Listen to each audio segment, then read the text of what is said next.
Welcome, everyone, to another episode of Taking Up Space, a Michelle A. Mayer podcast.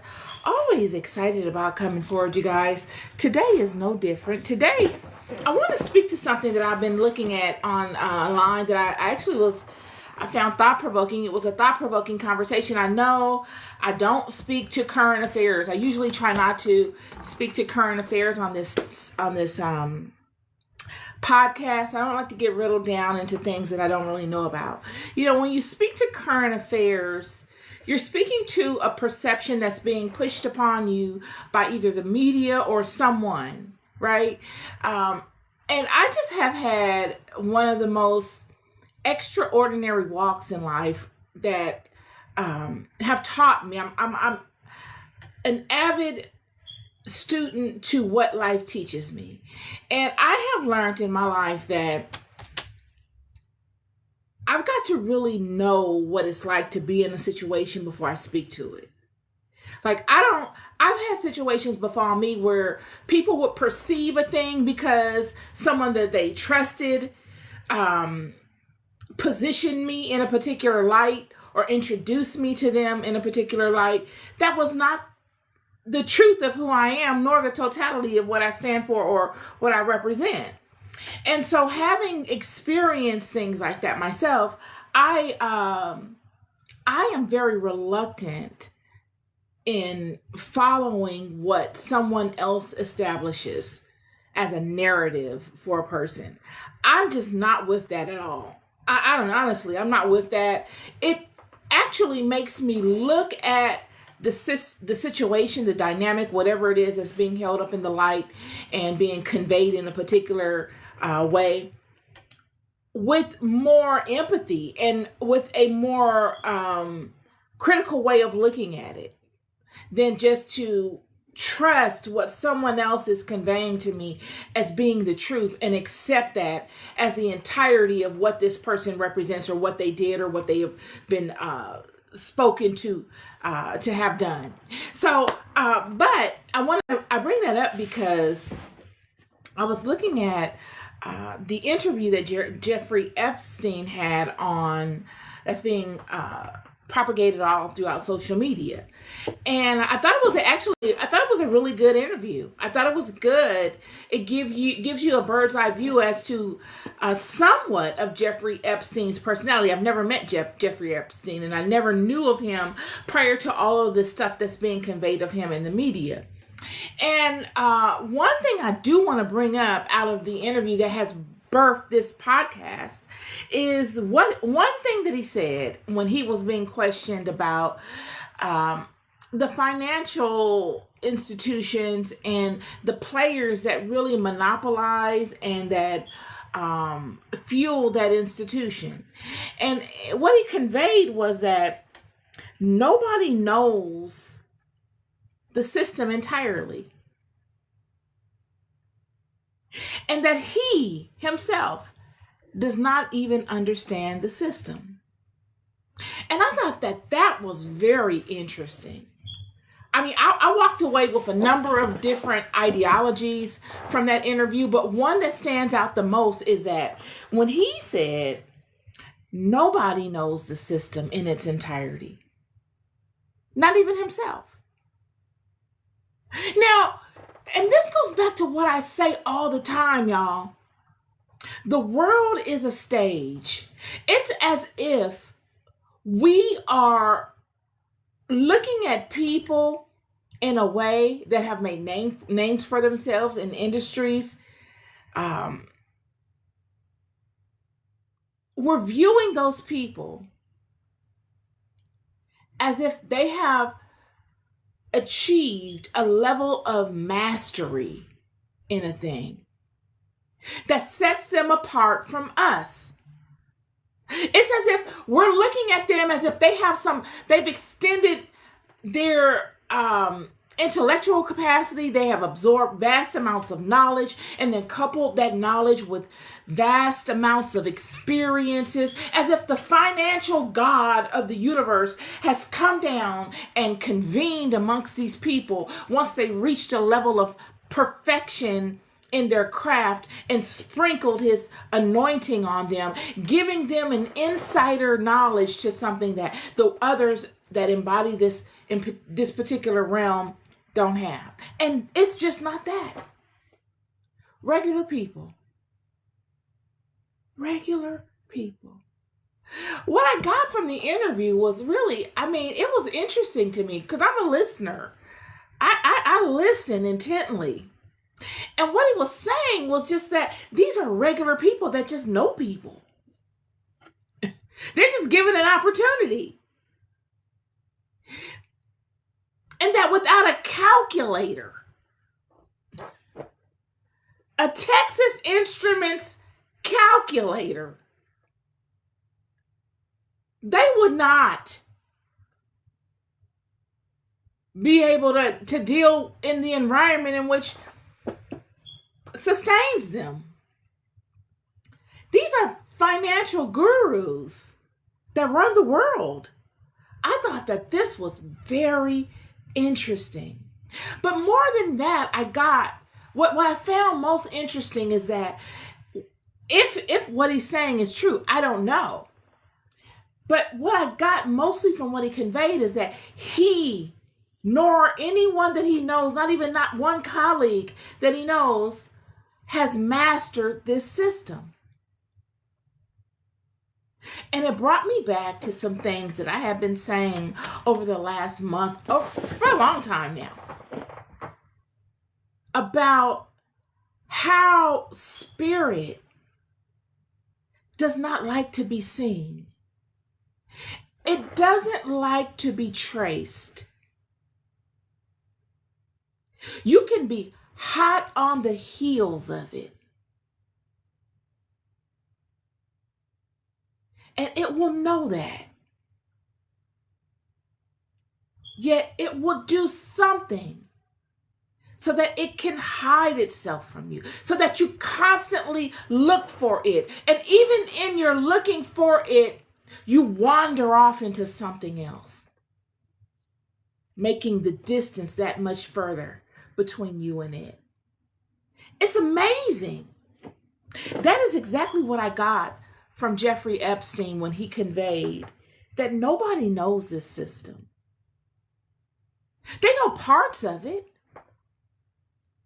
You got, the banking aspect and different parts of economics and different parts of finance and all different types of aspects of the entire body, but nobody knows the totality of the body. No one has mastered every aspect of this body. And it made me think back to many things, but one of which, and this is a build, one of which is Egypt. And why God changed the system from a system in which you revere God by God's aspects to now you revering God by the totality, the essence of God, which is love. And then my mind wandered and I came into this idea. Not that one. How do I get this out of here? I want to get rid of that now. I don't want that.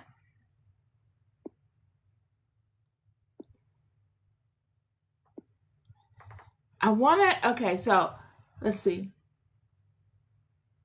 Favorites. This one.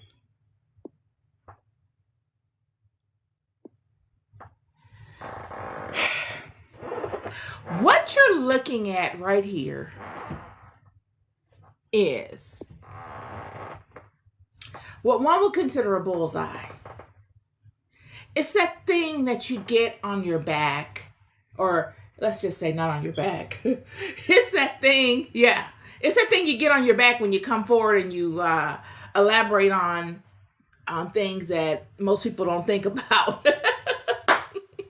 But it's also that thing that you use when you want to find your aim, When you want to know how good your aim is in a particular use of a particular tool, whether an arrow or any type of weapon, you use a bullseye, this thing right here, to determine your aim. What made me think of this is levels. And not just levels, but aspects of a thing, learning aspects of a thing, this whole learning the aspects of God and the various aspects, and being able to master these aspects so that you are a master alchemist, and you can take one aspect and blend it with another to get a different result based on your intention, because you've mastered every single aspect of that thing. These rings and the spaces in between the rings, I would consider aspects.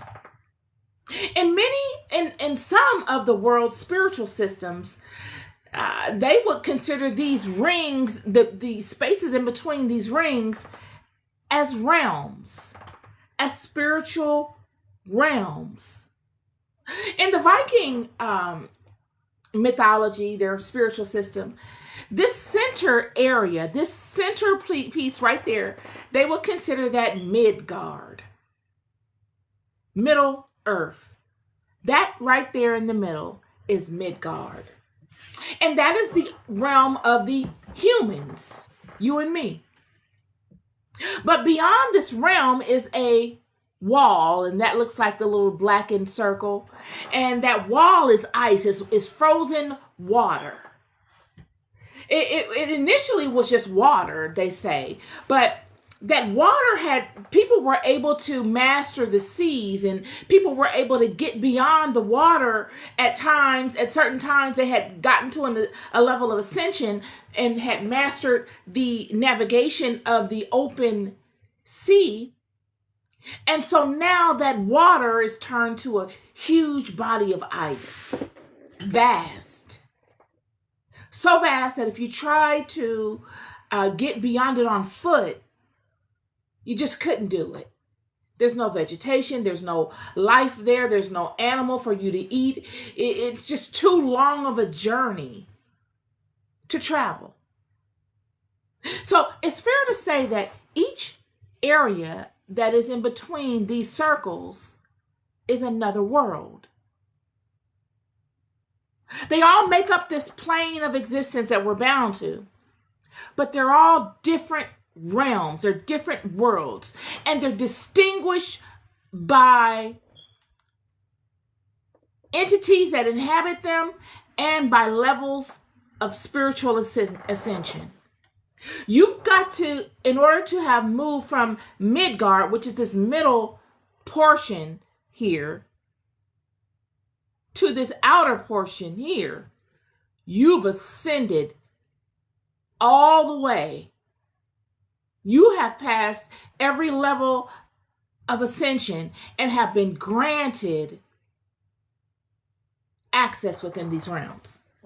Now, one could say that, these people were not physically going to these realms. Even in the Viking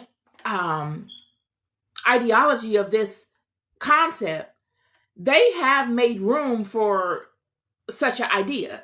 They're not saying that you physically go to these realms, but they're not saying that you don't either. What they're saying is there was a bridge that was created to get from one realm to the next. So you could hop realms at one time by way of a particular bridge. It was a rainbow bridge. And it was destroyed. It was destroyed. It was destroyed, and you could no longer hop on this rainbow bridge and get from one realm to the next, all the way out to this realm, and then back within it. You no longer could do that. What they established was that you would now be able to get from one realm to the next by utilizing carbon. How would they do that? How would you utilize carbon to get between these realms? You see these circles that distinguish the spaces between are all black circles. You could say that that black color is synonymous with carbon. This carbon would be the aspect that those that wanted to go from one realm to the next intentionally would need to have within them activated in the appropriate manner that allows their vessel to combust in a way, combust meaning to rev its engine up, to awaken, and allow the spirit of the person to move from one realm to another and back. All while the body of the individual is planted right here on earth, in the center of it all.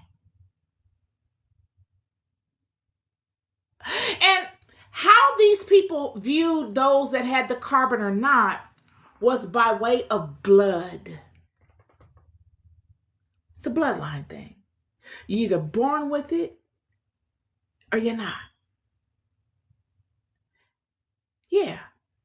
It says here that the Vikings believed that the royalty, physical royalty, people that were born through a royal bloodline, or the gods were the ones that would have access to going in between these things. All others that do not have such are bound right here in the center, and they can go no further. When we look at this existence that we have, and we see all the things that thrive and that go back into creation after they've thrived to their max, there's nothing new here. This realm does not birth anything new outside of what has already been established for this realm. I've said many times in many of my podcasts and Bible studies and different communications that this realm is filled with main character energy, and those that have are just space holders. They're just those that are here to animate the environment so that the main characters don't really realize where they are, and that they really look to get the most out of this environment for whatever duration of time that they're bound here. And in order to get the most out of this environment, they've got to believe this environment is real. If they don't, then they won't give it all they have. They'll play with it. In fact, I spoke to the humans and those that inhabit this realm, those main characters, as what another individual I heard on social media speak to as Omega class sentient beings. The last in its evolution, which makes it Omega. It's the latest version, the top tier of its kind. Sentient, meaning it can interact with its environment as if it's real. It knows no difference. There's no distinguishment from what it thinks, feels, and sees. It actually is a entity being put in a thing, and they live it out as if it's real. An avatar come to life in a game. Yet this avatar,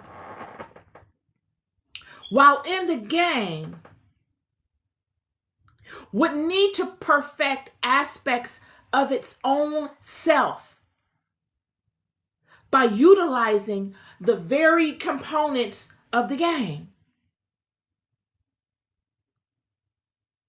And even though this avatar can go from one realm to the next by using its molecular structure and its spiritual capacity, it will take many comings and goings from this realm and back to it to master every aspect of these realms. So that even though this avatar is bound right here in Midgard, in the center of the bullseye,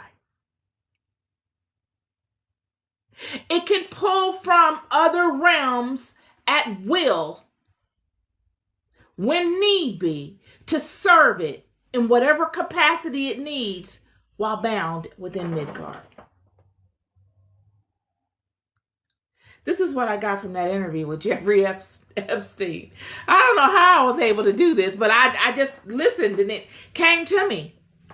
And it's just as fluid as a waterfall. He said, nobody knows the system. He himself doesn't even know the entirety of the system. He just mastered a component of the system. I found that very interesting. The humbleness of him being able to come with that type of truth.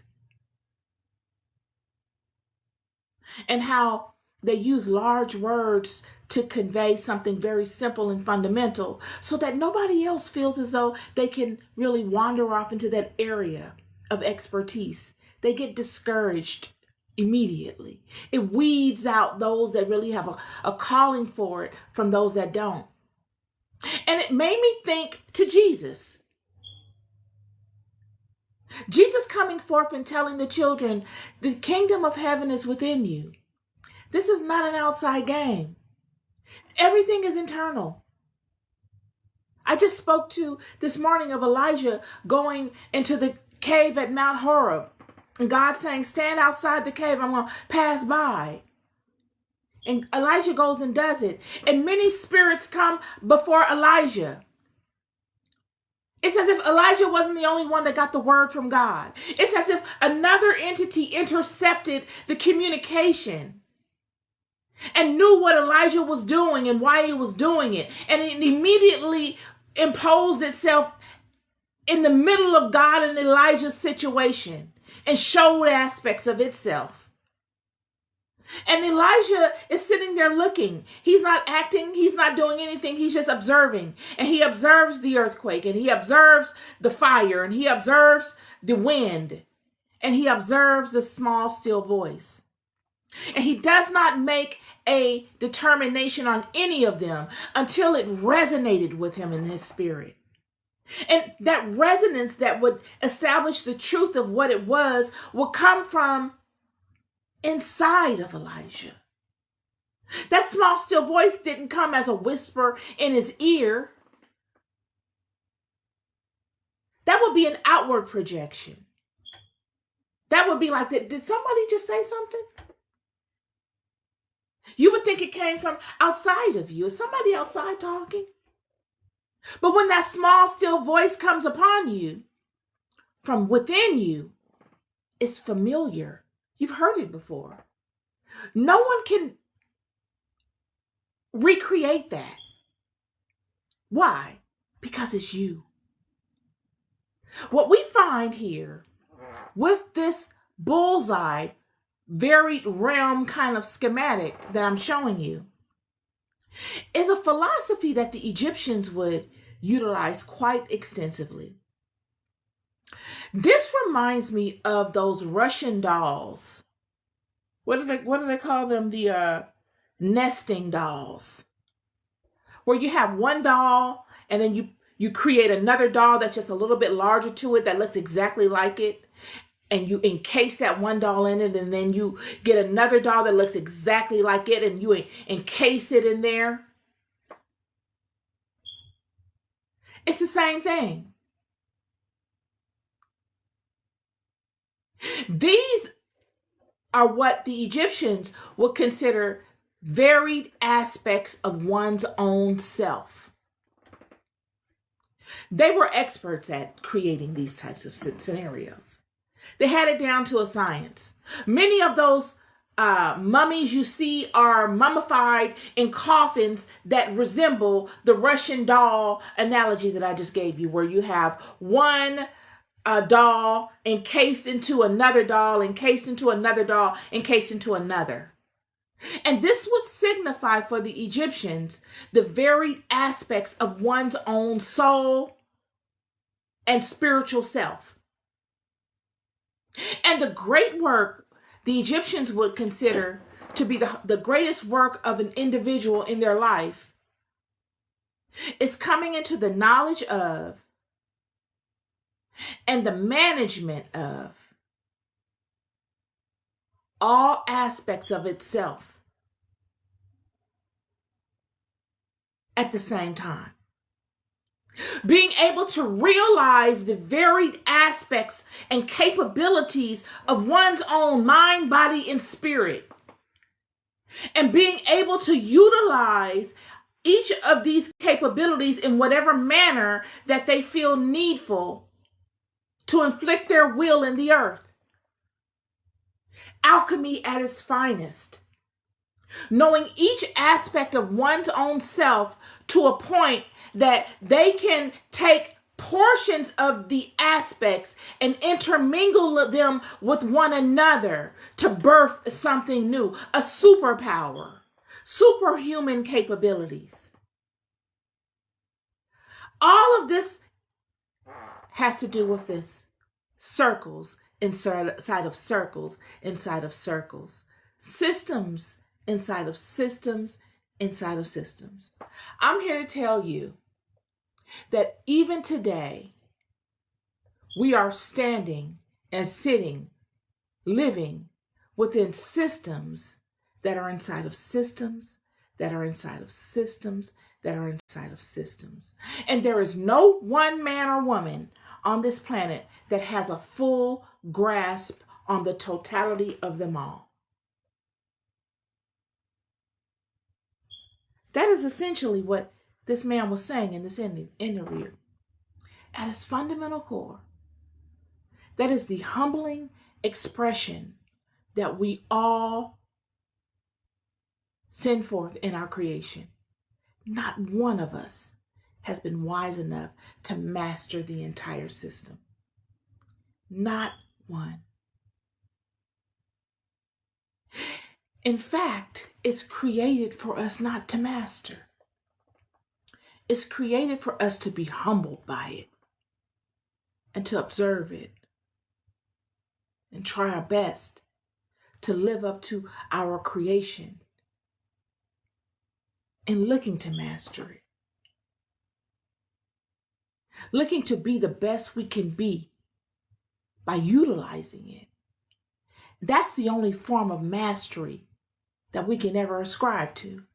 It's looking to be the best we could be in our creation, within it, using it for that which it was created for us to use it for. Because anything outside of using it for what we were created to use it for sends us through a spiral.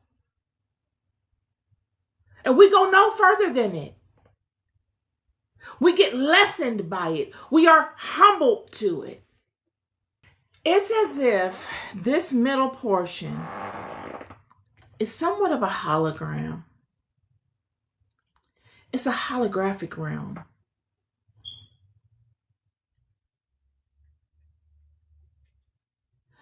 Inhabited by those that through ascension leave it and go on to other realms and repeat this cycle within other realms, potentially, I'm assuming.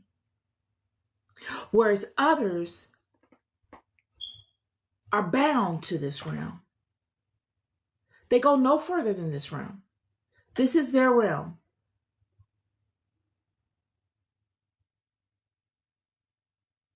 And there may be a mix-up within the minds of those that are to go on and expand into other realms that feel like they're bound to this as well. They've somewhat gotten convoluted in their thought.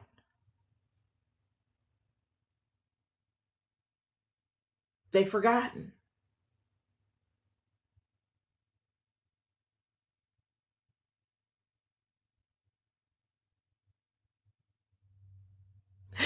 And so we have the birth of the Messiah, who comes forth and he says, you guys are not trending. There's not many of us going over into these spaces like the system was created for us to go into. And God loves you so much. Those that are in these other realms love you so much that they've sent me to come before you and reestablish this truth with you because you've forgotten.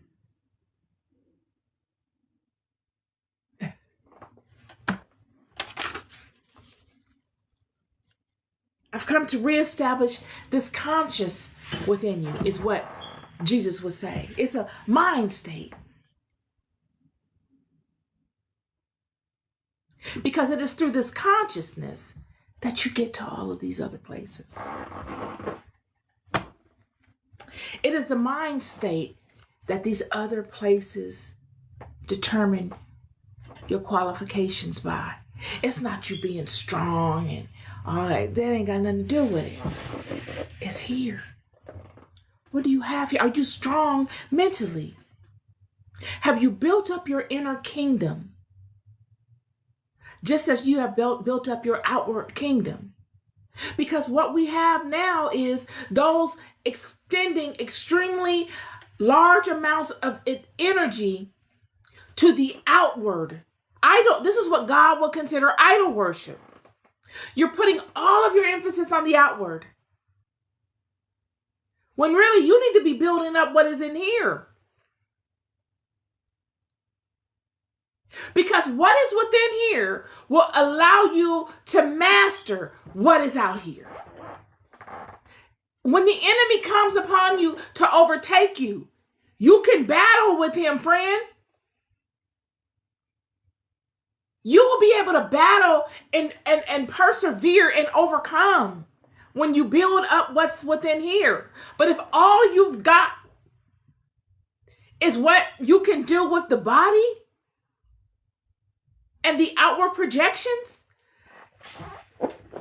friend, he can get you just by getting you angry. You will look to war with him because you feel like you can win, when really it's not to war with him. You must have the intellect to know what weaponry to use in what season and how to use it. And all of this comes from intellect. This is my word for you today. Just following the spirit that guides me. You'll love more than you'll ever know. I'll never stop telling you. Be good to yourselves and be good to one another. Peace and love.